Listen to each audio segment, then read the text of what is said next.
Hey guys, I'm so excited to be talking about our third film festival. We've been doing it. We did it for 2 years. This is our third year of doing it. Good news about film festival. We have always been virtual as far as our application is concerned. So not much has changed as far as how to submit for your films. It is a festival. It's not really a competition. It's like the show screening in that we are accepting things and sort of just showcasing those films. We're looking for films that are 10 minutes or less. I encourage you to go online and check out the rubric for the films and see how they're being scored because we are limited in time. Not every film might not get a chance to be showcased.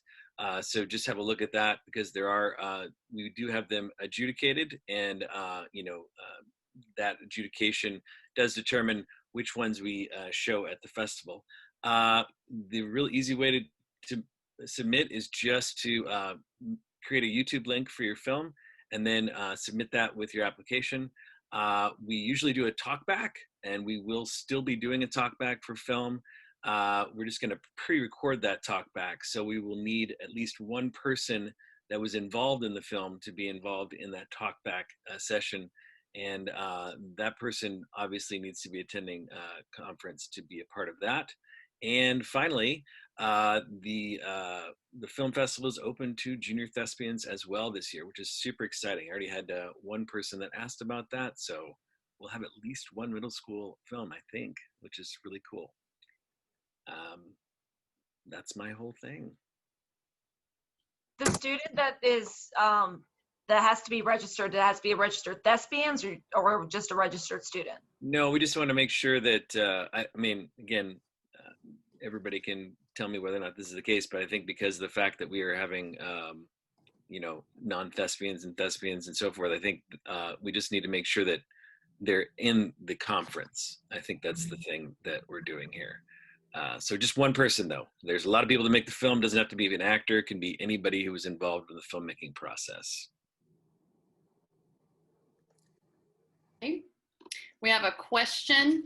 It says, when is the registration deadline for film? Yeah, it's the same, I believe, as everyone else, the December 11th deadline for film. Okay, so December 11th. And that was posted to reference on the chat by Eric along with the website. Any other questions? All right. Anything else for Film Fest that you can think of before we move to the next segment? Okay, we have another question just to confirm. All students in film must be at conference, question mark? That is not the case. We do not require that everybody in the film be a part of that conference. No, and that's been that way before it was virtual as well. So we just want to make sure we have at least one person there who can be a part of the talkback session. And we're assuming that's probably the director of the film, correct, Jacob? For the talkback? Yeah, well, I meant that person, yes, for the talkback, because somebody's got to be an attendee Right. from that group. Everybody in any of these events, you have to be a thespian to participate, to submit. Right. So as far as the talkback, we usually have that be a student thing, though. So we don't necessarily want the adults involved. I'm not sure if that's what you're asking, Paul. But yeah, we do. It's really nice. And if you've attended in the last couple of years to have this little, it's about 10-15 minutes talkback, but gives the students a chance to answer questions about their work. And it's probably the most rewarding part of the whole process. It's great to see the films, but just to have them talk about their stuff is the best part. So for me, at least.